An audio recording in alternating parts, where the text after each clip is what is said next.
Toshakhana case की दोबारा समाअत हुई। जैसे कि आपको पता है कि लास्ट डेट के ऊपर भी आर्गूमेंट जो हैं वो इसलिए लंबे किए गए कि इस केस को जो है जानबूझकर डिले किया जाए।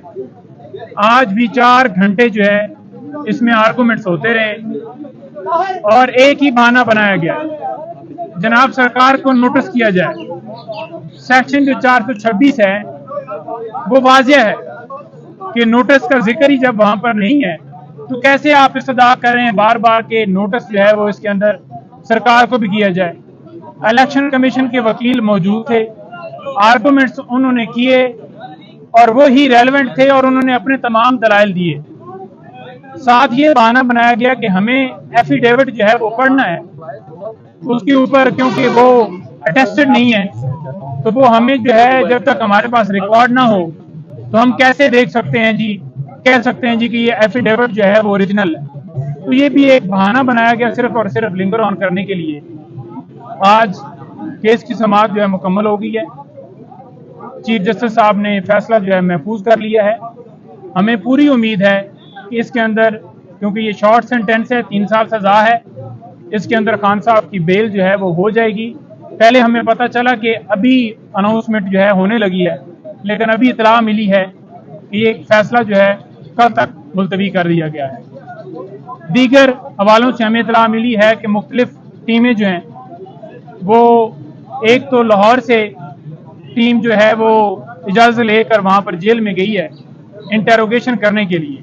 मैं उसके ऊपर वाज़िया करना चाहता हूँ कि खान साहब ने तमाम सवालात के जवाब, हमारी लीगल टीम इसमें अली भुट्टो साहब, इंतज़ार, हम सारे वहाँ पर मौजूद थे और तमाम सवालात के जवाब खान साहब ने वहाँ पर दे दिए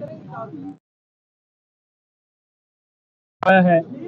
आपने इदारों के ऊपर तोड़ फोड़, जलाओ गिराओ का कहा है और खान साहब का आगे वाज़िया जवाब ये था कि कोई ऐसी एविडेंस ले आए जिसमें मैंने ये कहा हो कि आपने जलाओ घिराव करना है, तोड़ फोड़ करनी है, अमलाक को नुकसान पहुंचाना है। तो कोई ऐसी वीडियो, कोई ऐसी एविडेंस जो है उनके पास नहीं थी।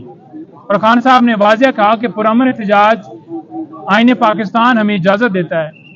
पुरअमन एहतजाज लोगों ने इसलिए किया क्योंकि मुझे 9 मई को अगवा किया गया इस्लामाबाद हाई कोर्ट से और वो वाज़िया तौर पर सुप्रीम कोर्ट ने कह दिया कि ये गिरफ्तारी जो थी ये गैर कानूनी थी, गैर आईनी थी।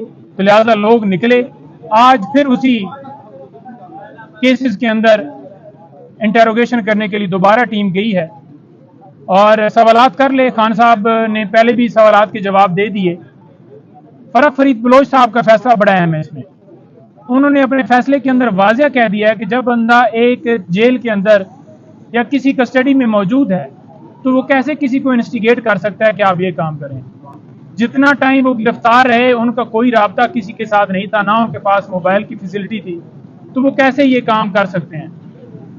फैसले के बावजूद खान साहब के इन्वेस्टिगेशन टीम के सामने, JIT के सामने जवाबात देने के बावजूद आज फिर एक बहाने से इजाज़त लेकर टीम वहाँ गई है। खान साहब जवाबात तमाम सवालात के देंगे और हमें पूरी उम्मीद है कि कल खान साहब की जो है वो इस तोशाखाना केस के अंदर जमानत हो जाएगी।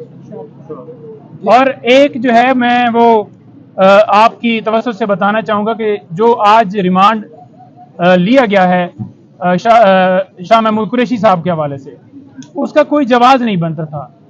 जितनी दफ़ा उनसे सवालात किए गए उन्होंने तमाम सवालात के जवाब दे दिए। उसके अंदर रोल जो उनका डाला गया है कि सियासी मकासद के लिए इस्तेमाल की। उन्होंने कहा जी कि साइफर जो ओरिजिनल फॉर्म में इस वक्त फॉरेन ऑफिस में मौजूद है और वो FIA की टीम ने भी ये वाज़िया वहाँ पर कहा जी बिल्कुल जी है वो वहाँ पर मौजूद है। तो जब साइफर ओरिजिनल फॉर्म में मौजूद है तो उन्होंने डीक्लासिफाइड फॉर्म में जो कापियाँ आ गई थी वो भिजवाई, वो भी लीगल तरीके से PM को वो भिजवा सकते थे। तो उन्हें बेकसूर तरीके से वहाँ पर रखा गया है। FIR भी बिल्कुल झूठी है और इंटेरोगेशन भी उनसे की जा रही है। एक ही सवाल बार बार किए जा रहे हैं, कोई जवाब नहीं है उसके अंदर। जी जेल में सहूलियात के हवाले से जो वजीर जो हैं आईजी के जेल खानागात ने रिपोर्ट को पेश की है, उसमें कहते हैं सारी सहूलियात दे दी गई। क्या लेटेस्ट इन्फॉर्मेशन क्या है सहूलियात साथ एक लिस्ट जो है वो जारी की गई है जिसमें कहा गया है कि खान साहब को देसी घी के साथ देसी मुर्गी वगैरह भी अवेलेबल है और पूरी एक लिस्ट दी है कि ये सारे खाने मौजूद है। उसमें कितनी सच्चाई है? देखें, जेल मैनुअल के मुताबिक तो ना उनके साथ पहले डील किया जा रहा था। आप ये देख लें कि जेल मैनुअल के अंदर क्या कहीं पे लिखा है कि कोई इंटरोगेशन के लिए टीम वहां पर जाएगी और वो तमाम जो सवालात वहां से पूछेगी और जवाबात वो टीवी चैनल्स को दिए जाएंगे। वो किसने दिए हैं, वो किस कानून के तहत दिए हैं? फिर 11 जो है लास्ट इसी महीने की, उसको एक होम डिपार्टमेंट की तरफ से नोटिफिकेशन होता है फैसिलिटीज के हवाले से। 15 तक जो रिपोर्ट आती है जो सेशन जज साहब देते हैं, कोई ऐसा नोटिफिकेशन उसके ऊपर अमल नहीं किया गया। आज भी रिपोर्ट दी गई, लेकिन तब तक हम जो है वो उसकी तस्दीक नहीं करेंगे जब तक कोई इंडिपेंडेंट जो है वो यहाँ से कोई कमीशन या अदालत का जो है वो एडिशनल सेशन जज साहब या कोई नुमाइंदा जो अदालत का वो जाएगा या खान साहब खुद बताएंगे कि उन्हें किस कंडीशन के अंदर या क्या किया जा रहा है। उसी सेल के अंदर हैं, कोई सेल चेंज नहीं है। ये जब सेल चेंज नहीं है तो फिर क्लास क्या आप कहते हैं कि क्लास के अंदर क्या उन्होंने इम्प्रूव